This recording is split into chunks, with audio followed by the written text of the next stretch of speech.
Ici, je suis en présence de Jonathan qui me dit avoir des douleurs à la cheville. Fait que juste m'expliquer un petit peu qu'est-ce qui s'est passé, puis pourquoi tu as mal à la cheville, puis quand c'est arrivé.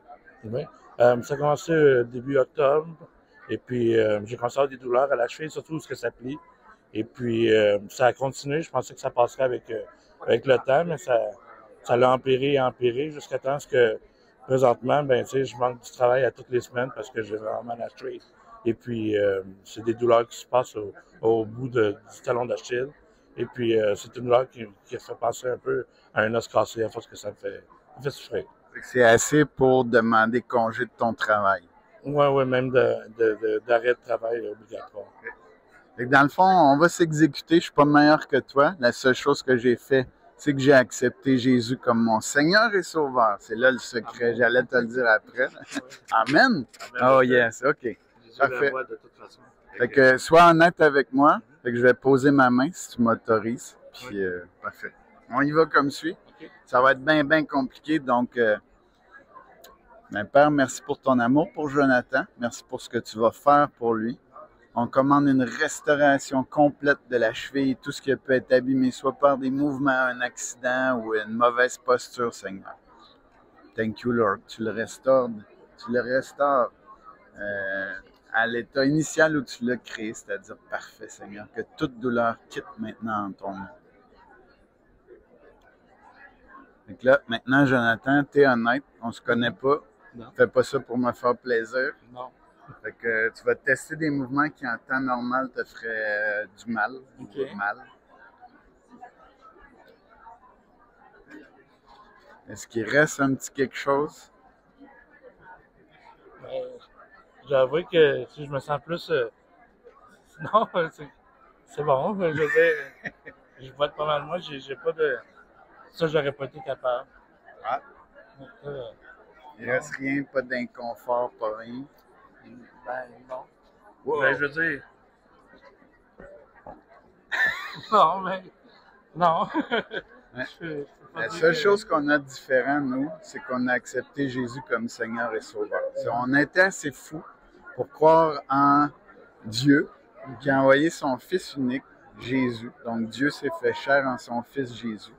Que lui a vécu une vie parfaite, sans jamais choisir le mal, toujours choisir le bien, mais qui a quand même été à la croix, qui a été crucifié, donc injustement, mais qui a payé pour nos péchés. Donc Dieu lui a donné tout le poids de nos péchés sur lui. Puis c'est parce qu'on croit en lui, en ce qu'il a fait à la croix, qu'on est sauvé. Un petit mot qui veut dire bien des choses, ça vient aussi avec la vie éternelle. Si je te dis aujourd'hui que tu es éternel, est-ce que ça vient... Ben, c'est ça que tout le monde veut. Et il y a juste une façon de l'obtenir, c'est en suivant la parole de Dieu. Fait que, oh, quand même. Je suis en train de me faire évangéliser. Ouais, ben, je veux dire, je crois en Dieu. Oh, Donc, je crois en Jésus-Christ. Je sais que c'est le Sauveur. C'est le voie vers la vie éternelle. J'ai été baptisé et rebaptisé il y a quelques années. Ah oui? Ouais.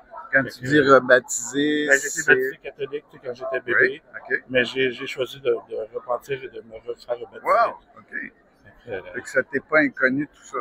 Ben, oui, mais ben, pas que c'est pas inconnu. Je veux dire, je le voyais pas dans un angle où ce qu'on peut faire comme vous faites.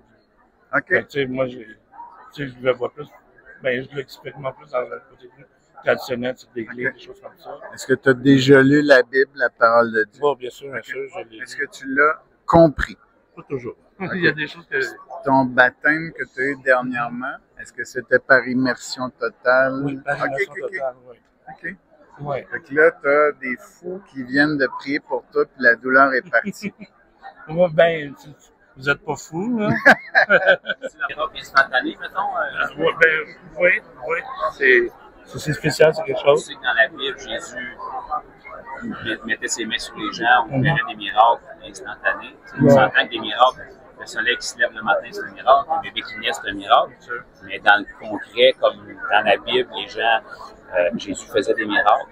Je ne sais pas si tu as déjà lu le passage aussi où est-ce qu'il dit en vérité, c'est dans Jean 14, En vérité, je vous le dis, Jean 14, 12, celui qui croit en moi, ceux qui croiront en moi, feront les mêmes miracles que j'ai fait, les mêmes de plus. OK. Il a dit que les signes qui accompagneront les croyants, comme nous, on est juste des croyants, parmi ceux-là, il y en a plusieurs, mais parmi ceux-là, il a dit en mon nom, donc le nom de Jésus, ils imposeront les mains aux malades. Fait que Joe était un petit peu malade aujourd'hui. Jeff est un croyant, il a imposé ses mains sur toi dans le nom de Jésus. Et ça dit, et les malades seront guéris. Fait que ça prouve que la Bible est vraie. La Bible dit que c'est par les meurtrissures de Jésus qu'on a été guéris. Fait que si tu es guéri aujourd'hui, ça prouve qu'il a réellement été meurtri, même si tu n'étais pas là il y a 2000 ans. Puis s'il a réellement été meurtri, ben, comme n'importe quel être humain qui est meurtri, ben, son sang coule après. Donc, ça prouve que son sang est versé aussi pour tes péchés. Ça, on parle des guérisons, puis Jésus en faisait tant, puis les apôtres en faisaient tant. Ça n'a jamais cessé. Jusqu'ici au Québec, mais il y a une culture religieuse qui parle de Dieu, mais qui souvent le démontre pas.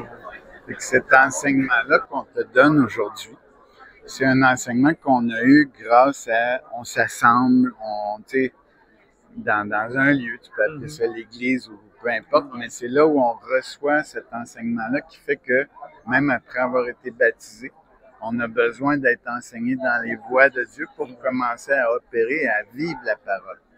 Fait que ce que toi t'as fait, c'est super. Ça veut dire, si je comprends bien, tu es né de nouveau. Ça veut dire qu'il y a eu des choses qui se sont transformées en toi, que tu es un Jonathan différent maintenant, que ceux qui t'ont connu avant ont vu une différence. Donc, il y a eu une métamorphose, une transformation à partir du moment où tu as accepté Jésus comme Seigneur et Sauveur. La réponse à ça, c'est que tu t'es uni à lui dans sa mort et dans sa résurrection avec le baptême d'eau et d'esprit. Mais il y a plus pour toi. Ce qu'on fait aujourd'hui, c'est pour toi aussi. Parce que le même Saint-Esprit qui a ressuscité Jésus est venu habiter en nous. C'est grâce à ça que tu peux toucher une guérison aujourd'hui. OK, merci.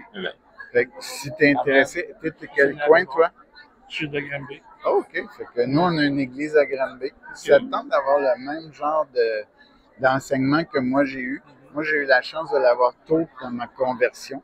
C'est-à-dire que j'ai pas eu de fausses doctrines ou de choses. Puis j'ai tout de suite, je me suis mis à parler de Dieu, puis imposer les mains. Et j'ai vu des guérisons à travers moi. J'ai fait, wow, qu'est-ce que c'est ça?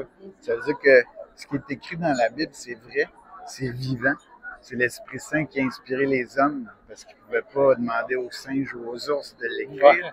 Il a passé par des hommes, mais c'est lui qui l'a inspiré. C'est lui qui fait que c'est vraiment la parole de Dieu qui est là. Puis ce qui était vrai à l'époque, c'est encore vrai aujourd'hui. Tu viens d'avoir une petite touche de son royaume. Wow! C'est quelque pas chose... par hasard que tu es ici aujourd'hui.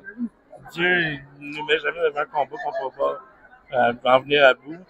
Puis, des fois, on a besoin, tu sais, comme dans un combat de boxe, de tourner un peu, s'asseoir, de se faire coacher, de pouvoir se faire reposer pour pouvoir continuer le combat. Je pense que c'est une belle analogie. J'ai un peu mes coachs aujourd'hui, je pense. Que tu es familier avec Internet aussi? On va te donner une petite carte de Jonathan. Puis tu pourras aller continuer ta curiosité, c'est ce qui va t'amener à un autre niveau, puis qui va t'amener à vraiment vivre dans la joie, dans la plénitude de tout ce que Dieu a pour toi. Quand je te dis plus, c'est qu'il y a une légèreté qui peut s'installer, une assurance aussi. La même assurance que quand tu t'es fait baptiser, que tu avais la vie éternelle, puis que tu allais le rejoindre. Demain matin, tu meurs, ce que je ne te souhaite pas. Tu vas le rejoindre. Tu vas rejoindre notre Père Céleste à nous, le plus parfait des pères qu'il n'y a pas. Mais ici-bas, tu peux vivre déjà pour lui.